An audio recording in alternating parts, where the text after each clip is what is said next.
It's not going to be long, but there's kind of two different themes for this lesson. One is don't tempt or challenge God, and the other one is you've got to trust God. You can't do it all on your own. And I have a big problem of wanting to fix my own problems. So,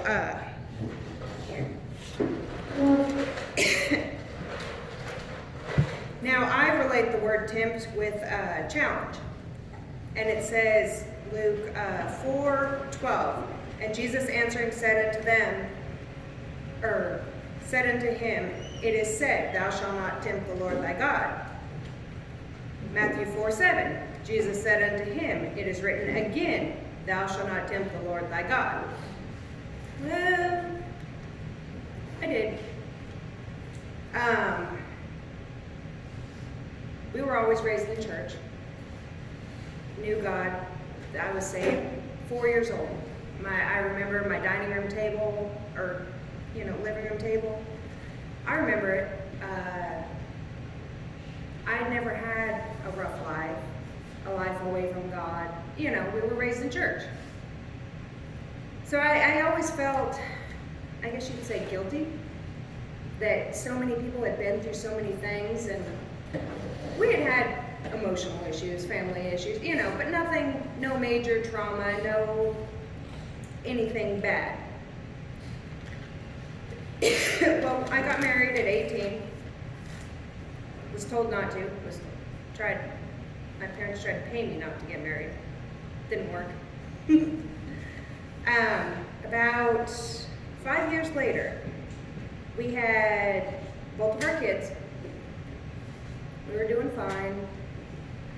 We went to church occasionally, not a whole lot, and we decided to go back to the church we were raised in. We started going there a little while, and they have a women's retreat.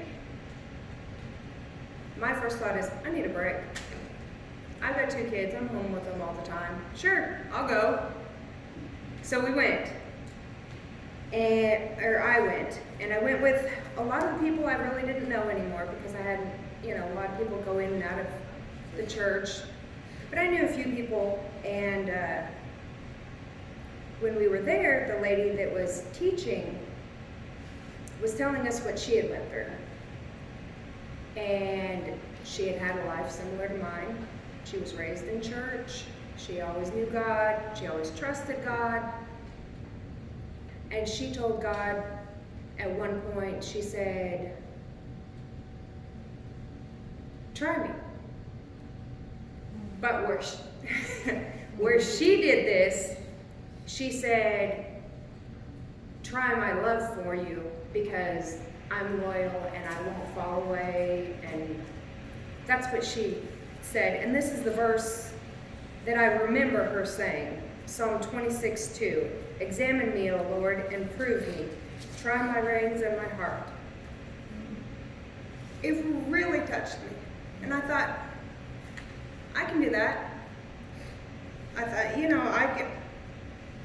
I can go through something for God. But I didn't do it right. I prayed while I was there, and I said, I'm tough. I can do it. I didn't say, I need to lean on you. I didn't say, I want to do this for you. I said, I'm tough. I can do it. Come on, challenge. Put me through something. Yeah, I see that face. That's exactly what I told God. I said, put me through something. I can do it. My family can do it. I'm strong enough in my faith, and I put it on me, unlike what this woman had done.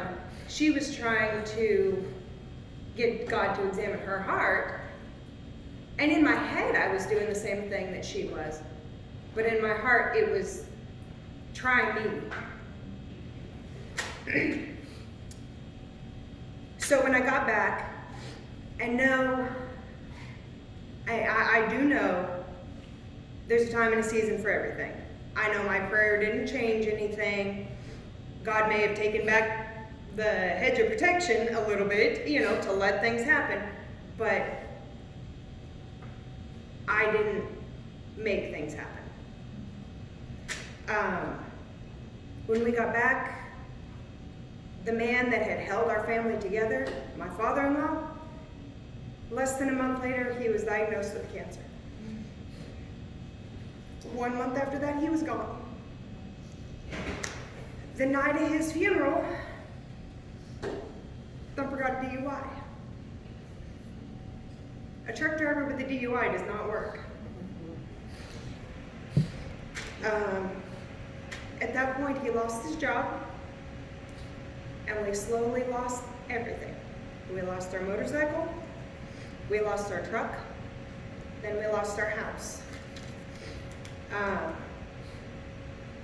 And of course that was a year, 6 months to a year long process as they start taking your things away.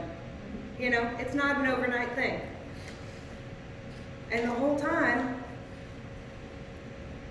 I kept trying to fix the problems. I got this, I can do it. And in my head, I know God's not gonna let me go, so, but I'm taking it upon myself to fix all these problems. At that point, we were going to be homeless. I called my birth father, who I hadn't known very. I met him when I was 16. Talked to him a time or two. We had started to have a relationship, and then it would go sour, and then, we'd talk again. You couldn't just call him on the phone, he's dead, him and his wife. But he ended up asking us to move in with him and to help them through their bankruptcy and stuff like that. Well, as soon as we move in with them, we're going down the interstate, and somehow my car gets knocked into first gear. Needless to say, we're stranded on the side of the road, and my car has literally fallen into pieces. I mean, like the transmission blew up. There's chunks of my car down the interstate. So now we're staying with my dad, and he's deaf. We don't know him well. I get sick. I'm assuming it's the flu or something like that, because it lasted for about 2 weeks, and I was in bed the whole time. My oldest sister, who had basically been his only child, who was living, I think, in Oregon at the time, in another state, told him that I was hiding in the bedroom from him and that we were doing things behind his back, talking about him in front of his face when he had his back turned, and he gave us a week to get out. And literally took our stuff and was putting it on in the front lawn and said, you have till the end of the week to get it off of my lawn. I didn't turn to God. I didn't pray. I didn't ask God to help me. I'll fix it. I couldn't fix it. But the last minute, my stepdad, who no longer talks to us, swooped in and said, my rental house is open, you can take it, on the very last day. So God saved me, even though I wasn't, I was trying to do it on my own, and he proved to me the whole way I can't. We stayed there for about a year, things were good, then we moved out here. We rented my sister's house, which is next door to my house right now. We were there 6, 9 months, something like that. It was getting close to a year, but not quite there. We get into it with her. We get an eviction notice. You have 30 days to get out. Great. Gonna be homeless again. And we had started going to a home church. We knew at this point we need to be in church. We need to, we've always known we need to be in church. We need to be closer to God, but we're still trying to do it all on our own. But we started going to this home church in Pleasant Shade, and we moved out there. The guy said, my husband was working for the man, selling log homes, and he said, I have a little cottage you guys can rent. Perfect. When he's working on the farm, he's right there. Perfect. We're there about a month. I think it's right after, no. We were there long enough for me to get things out and start decorating for Christmas, but we weren't there till Christmas. We were there a month, somewhere from November to somewhere in December. And I go check the mail, and it's a notice from the IRS. We owe them $12,000 because of this company and my husband's employees that we had never heard of. The man that we were renting from and my husband was working for stole his identity and started a sub-company. And so we tried to confront them. We tried to get it. All they would do is yell and scream and say, get off my property, get out of my house. At that point, we were about to be homeless another time. There was a fifth wheel trailer parked on my they didn't move now, but a couple doors down, Pam's house. There was an old 70s or 80s fifth wheel trailer parked in her yard. She said, you guys can move into it. And we were there a couple months. It leaked. The rain would come in right on my forehead when I was sleeping. But it worked. There was no heat in it, and it was the winter, so we'd fill up the small propane tank about every 3 days and open the oven to stay warm in that little trailer. But it worked. We still hadn't decided to depend on God. We were going to do it ourselves.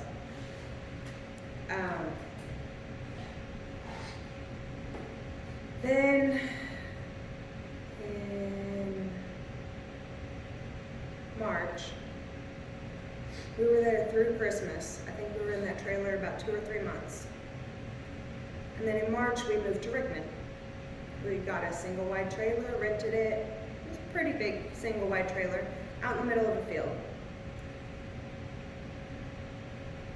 And I went to work that day, and it was whenever they were calling for all those big storms and everything. Well, I got stuck in that one storm a couple days earlier and had to pull over coming back in from Cookeville into Rickman. And it was pretty bad. And then that morning, I went to work. I was a caregiver. But something was nagging at me. And they were calling for tornadoes bad. And something told me, your family's sitting in a single wide trailer in the middle of a field. No vehicle, no nothing. But God told me, even though I wasn't listening to him, wasn't going to church, he still told me. And I told my client, I said, I'm sorry, I have to leave. And I turned around and I went home, argued with Thumper. He did not want to leave. He said, we're fine. It doesn't matter, we're fine. And we got in an argument and I said, the kids and I are leaving. If you want to come with us, you can. So he packed up, he was not happy. He packed up his movies and his little DVD player. I think we had a little portable one at that time, or the computer or something. And we went to Walmart. While we were in Walmart, there was a tornado. We got rushed to the center of Walmart, and You know, I was like, that was a weird experience. But nothing happened. So he's like, well, let's go back and get our dog. We had moved in 1 week prior, exactly. And on that day we moved in, she had lost her litter of puppies, and we had to go get her an emergency C-section. Big deal, big money, you know. So we go pick her up, and we come back to Trace Creek. Everything kept bringing us back to Trace Creek.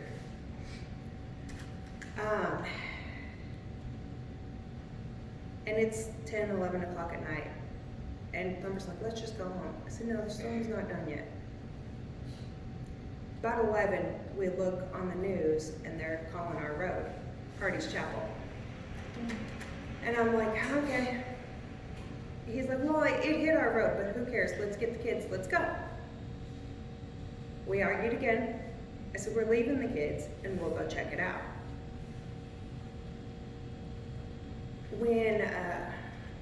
When we got there, there was water going everywhere because the water lines had busted. There was a trailer upside down, which I didn't even recognize was ours at the time. And there was probably 30 people out in this field where we lived with their flashlights. And we pull up and we're like, what's going on? They said, we're looking for the bodies of this family that lives there. And that was us. They said the neighbors had thought we were home. And luckily we had gotten that argument and he gave in because he was tired of hearing me. But after that, we ran away. First we went back to the fifth wheel that night because we had nowhere else to go. Then we ran away. We thought, Tennessee's not for us. We've been here a year. We've had our identity stolen. We've been getting kicked out of 2 places. Now our house is gone. We're out of here. We moved to Arkansas. Still didn't go to church. We moved to Texas. Didn't like it there either. And after the summer of just traveling different places, we wound up back here, back in that fifth wheel trailer. And then I finally decided, all right, God, I'm done. I can't do it. I've been trying to solve all these problems and all these things that were thrown in front of me because I asked for them. They were thrown in front. I've been trying to solve them, trying to fix them, trying to get through all this on my own. But I told him I get it. And it's still hard today to not want to jump in and take control of situations, or to do something without a second thought, or without asking God what I should do, or, you know, I'm a control freak. Ask my husband. But at that point, I told him, I can't do it anymore. I can't do it. And I decided to start relying on him. And we started coming back to church. And I mean, we had never turned our back on God. We always knew God was there, but we had put him on a back burner. And, you know, I knew he was going to take care of me. I knew ultimately he had things in his hand, but I wasn't depending on him. I was depending on me. And after a year or two, we ended up coming here after we sent our kids here. We used to send our kids here with my mother.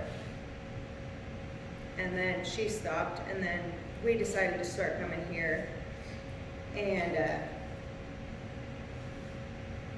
life's just been a little bit better since we've decided to depend on God and know that he will fix my problems.